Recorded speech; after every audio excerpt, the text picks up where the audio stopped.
বলে দিছে জিন্দান খানায় নিয়ে বন্দি করো, খানা দানা বন্ধ, একটা দানা খাইতেও দিবা না, আর এক ফোঁটা পানিও পান করতে দিবা না। ডাক্তারকে বলে রাখছে নারী পরীক্ষা করতে থাকবি, যখন দেখবি যে একেবারে শেষ মুহূর্ত, এখন খাবার দাবার না দিলে আর বাঁচবে না, ওই সময়ে নিয়ে খাবার দিবি। খাবারটা কি দিবি সেটাও ঠিক করে দিছে, বলছে যে মুসলমানদের ধর্মে যে জিনিস হারাম সেটা দিবি, শুয়োরের গোশত আর মদ মিশানো পানি। ঠিক তাই হয়েছে। আব্দুল্লাহ বিন হুযাফা সহ না খেতে খেতে যখন মরণাপন্ন প্রায়, তখন একেবারে জীবন বাঁচানোর জন্য তাদেরকে খাবার দেওয়া হয়েছে। খাবার কি? শুয়োরের গোশত আর মদ মিশানো পানি।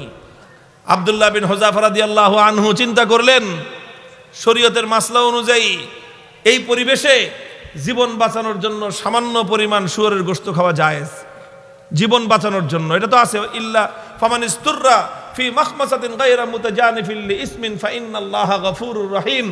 একজন মানুষ যদি এমন হয়ে যায় যে কোনো হালাল খাদ্য নাই, হারাম খাদ্য ছাড়া হালাল কোনো খাদ্য নাই, এখন না খেলে জীবন বাঁচবে না, সেই সময়ে জীবন বাঁচানোর জন্য সামান্য পরিমাণ হারাম খাদ্য গ্রহণ করা কি? এটা হলো মাসলা। কিন্তু উনি চিন্তা করলেন এখন তো শুধু হালাল হারামের প্রশ্ন না, এখন প্রশ্ন হলো মুসলমানের ইমানের আত্মমর্যাদা বোধের প্রশ্ন। আজকে যদি আমি হারাম খাবার খাই তাহলে রোম সম্রাট বলবে দেখছি মুসলমানের ইমানের শক্তি কত দূর। এই সময় মাসলা ভিন্ন। এরকম পরিস্থিতি যদি কারো হয় তাহলে মাসলা ভিন্ন। খাবার খাওয়া হালাল জীবন বাঁচানোর জন্য, এটা যেরকম মাসলা, আর কেউ যদি হারাম খাবার না খেয়ে মৃত্যুকে আলিঙ্গন করে নেয় তাহলে সেই মৃত্যু হলো আফজালুস শাহাদা, সর্বশ্রেষ্ঠ শহীদি মরণ। আব্দুল্লাহ বিন হুযাফা চিন্তা করলেন এখন মাসলা দুইটা আছে, একটা হলো ফাঁকফোকরের রাস্তা, আমি এখন হারাম খেয়ে জীবন বাঁচাতে পারি, আর একটা মাসলা কি, আমি যদি আমার জীবনকে উৎসর্গ করে দেই আমার একজনের জীবন যাবে কিন্তু কিয়ামত পর্যন্তের জন্য রোম সম্রাটের দরবারে ইসলামের ঝান্ডা সমুন্নত হয়ে যাবে। সম্রাট বলবে যে মুসলমানের ইমান বাপরে বাপ, জীবন যেতে পারে কিন্তু মুসলমান ইসলামের গৌরব ভুলুণ্ঠিত হতে দেয় না। তিনি খান নাই, লাথি মারছেন একটা, এক লাথিতে সমস্ত শুয়োরের গোশত আর মদের পাত্রগুলো ভেঙ্গে চূর্ণ বিচূর্ণ হয়ে গেছে। এখন সম্রাট ডাক্তার রেখা, কিরে তুই না কইলি জীবন বলে বাঁচবে না, তেজ দিকে এখনো অত। ডাক্তার কয় আমাদের ডাক্তারি মতে তো এত তেজ থাকার কথা না, এটা তো ডাক্তারি মতের তেজ না, এটা তো ইমানি তেজ। এই তেজ এটা শরীরের তেজ না, এটা রূহের তেজ। এটা শরীরের শক্তি নয়, এটা আত্মার শক্তি। যে ইমানদার আল্লাহর ইমান, আল্লাহর উপর আস্থা এবং ভরসাকে দুনিয়াদারদের সামনে মাথা উঁচু করে দাঁড় করাবার চেষ্টা করে, আল্লাহ পাক তার আত্মার মধ্যে অফুরন্ত শক্তি দান করেন। আব্দুল্লাহ বিন হুযাফা যখন এটা করলেন, এবার রোম সম্রাট বলে যে দুইবার খেললাম, দোনো খেলায় হারছি। দুইবার হলো না? প্রথমবার লোভ দিছে, জিতছে না হারছে? দ্বিতীয়বার খাওয়ান দাওয়ান বন্ধ করে টাইট দিছে, জিতছে না হারছে?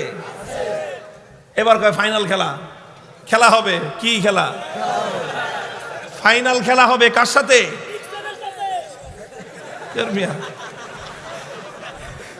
এদের সাথে তো খেলা শেষ করে দিয়ে আসছি তার এলাকায় গিয়ে। ওখানে কোনো খেলা নাই, এখানে তো অফার করেছি আসো, আমাদের দুয়ার সবার জন্য উন্মুক্ত, বন্ধুত্বের হাত প্রসার করে দিয়েছি আমরা। তোমরা ভুল করতে পারো, আমাদের দায়িত্ব হলো তোমাদের ভুল শুধরে দেয়া। রোম সম্রাটের সাথে খেলা হবে আব্দুল্লাহ বিন হুযাফার। একজন হলো সম্রাট, আর একজন তার একজন বন্দী, তার জিন্দানখানার কয়েদি, আর একজন সম্রাট। খেলা হচ্ছে ফাইনাল খেলা। রোম সম্রাট বলল এবার একদম দেখবো চূড়ান্ত যে ইমানের তেজ কোন পর্যন্ত হয়। যতজন বন্দী বিশাল বিশাল ড্যাগের মধ্যে পানি গরম করছে, ফুটন্ত গরম দাউ দাউ লেলিহান শিকার আগুন, সেই আগুনের মধ্যে ড্যাগ বসাইছে, বিশাল বিশাল ড্যাগ, খাজা বাবার ড্যাগের মতো। খাজা বাবার ড্যাগ দেখছেন? বাংলাদেশে আছে হলো শাহজালালের মাজারের ড্যাগ একটা আছে, ওটার মধ্যে বালতি নিয়ে নামে একজন সঙ্গ লাগায়া খিচুড়ি উঠাইতে, দেখেন নাই? এরকম বিশাল ড্যাগ একটা মানুষ যেন আপাতমস্তক সেই ডেগের মধ্যে ডুবে যেতে পারে, এত বড় বড় ডেক বানাইছে। ডেক বানায় তারপরে লাকড়ি দিয়ে দেরিহান শিকার আগুন জ্বালাইছে। সে আগুন জ্বালায় তারপরে এই তো পানি দিয়ে ভরে দিছে। পানি যখন টকবক টকবক করতেছে, এবার আব্দুল্লাহ বিন হুজাফা সহ তার সমস্ত বন্দীদেরকে ডেকে আনছে। ডেকে এনে বলছে, আব্দুল্লাহ বিন হুজাফা, এবার তোমার সাথে কোনটা খেলা? ফাইনাল। তোমাকে সর্বশেষ সুযোগ দিচ্ছি। তুমি 2 বার আমাকে ডিনাই করেছো, আমাকে অপমান করেছো, এবার লাস্ট সুযোগ তোমার জন্য। এই যে দেখো গরম পানি, কথা মানবি আর নাহলে একটা একটা করে এই গরম পানির মধ্যে ছাড়বো, আর পানির মধ্যে ছাড়ার সাথে সাথে দেখবা মৃত্যু কত বিভীষিকাময়। আব্দুল্লাহ বিন হুজাফা নির্বিকার, কোনো কথা বলেন না। সম্রাট বলছে জল্লাদকে ওর সামনে থেকে তার একজন সঙ্গীকে নিয়ে তার চোখের সামনে গরম পানিতে ছেড়ে দাও। ঠিকই আব্দুল্লাহ বিন হুজাফা রাদিয়াল্লাহু তাআলা আনহুর একজন সাথীকে নিয়ে গরম পানির মধ্যে ছেড়ে দেওয়া হলো। মুহূর্তের মধ্যে বিভৎসভাবে তার মৃত্যু হলো, তিনি শাহাদাত বরণ করলেন। চোখে তাকায় দেখলেন কিচ্ছু, কোনো কথা নাই। এবার বলল যে এবার ওরে ধরে নিয়ে যাও। আব্দুল্লাহ বিন হুজাফা রাদিয়াল্লাহু তাআলা আনহুকে এবার ধরে নিয়ে যাওয়া শুরু করলো। বাদশা খেয়াল করতেছে যে মনোভাবটা কি চেঞ্জ হয় কিনা, একটু অন্তত ভয় পায় কিনা। একটু ভয় পাইলেও মনে করবে যে যাক কোন রকম মর্যাদাটা রক্ষা পাইছে, ফাইনাল খেলা ড্র ঘোষণা করে দেওয়ার একটা ধান্দা খুঁজতেছে। যখন আব্দুল্লাহ বিন হুজাফাকে নিয়ে যাওয়া হচ্ছে, ইতিহাসের কিতাবগুলোর মধ্যে লেখা হয় ওনার চোখ দিয়ে দরদর করে পানি পড়তে আরম্ভ করলো। তো বাদশা মনে করছে কাম হয়েছে, মনে হয় কাজ হয়েছে, মনে হয় ভয় পাইছে। এবার ডাক দিছে, এই ফিরে আনো। জিজ্ঞেস করতেছে কি ব্যাপার, ভয় পাইছো? যদি ভয় পেয়ে থাকো সারেন্ডার করো, এখনো তোমার জন্য সে আমার অফার অব্যাহত আছে। তুমি তোমার ধর্ম ছেড়ে আমাদের দলে যোগ দাও, সঙ্গে সঙ্গে আমি তোমাকে রোম সাম্রাজ্যের বিশাল ক্ষমতাবান পদ দিব তোমাকে। আর যদি না মানো তাহলে তোমাকে কিন্তু খালি চোখের পানি দেখে আমি ছাড়বো না, তোমাকে গরম পানির মধ্যে নিক্ষেপ করে নির্মমভাবে তোমাকে হত্যা করব। আব্দুল্লাহ বিন হুজাফা বলেন যে কারে কি তুমি কি মনে করছো এই মৃত্যু দেখে ভয় পেয়েছি?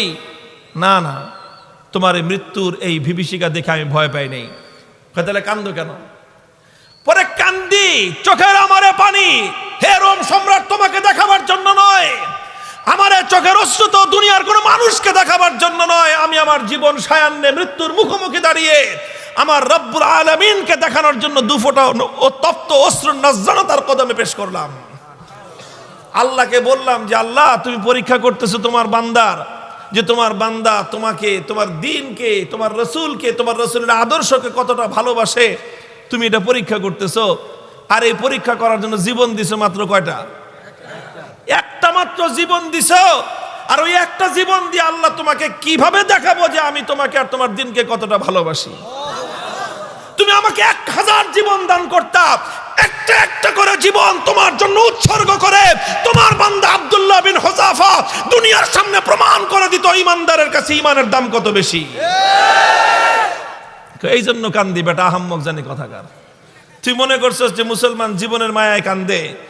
আরে মুসলমান তো বিশ্বাস করে যে যতদিন বেঁচে আছি ততদিন কষ্টে আছি, আল্লাহর জন্য জীবন দিব আর জান্নাতে যাব। কি বলেন? সন্দেহ আছে? আল্লাহর জন্য জীবন দেওয়ার মধ্যে আর জান্নাতের মধ্যখানে কোনো দূরত্ব নাই। তুমি জীবন দিবা আল্লাহর জন্য আর জান্নাতে যাবা। তাহলে ভয় কারে দেখাও মিয়া?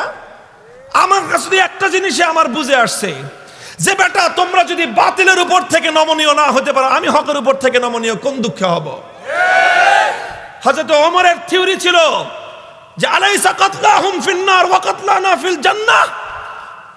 হযরত ওমর রাগে ক্ষোভে হুজুর সাল্লাল্লাহু আলাইহি ওয়াসাল্লাম এসে বলতেছে যে হুজুর, আচ্ছা কোন তো থিওরিটা এটা কিনা যে বেঈমানরা মরলে জাহান্নামে যাবে, ইমানদাররা মরলে জান্নাতে যাবে, কথা ঠিক আছে না হুজুর? হযরত ওমর যখন এই কথা কয়, হুজুর কয় তোমার কথাটা তো ঠিকই আছে, যে ওরা মরলে জাহান্নাম, আমরা মরলে জান্নাত। কয় হুজুর তাইলে আবার 3 নম্বর কথা কি? ফালামা নতি হাযিহিদ দানিয়াতা ফি দীনিনা।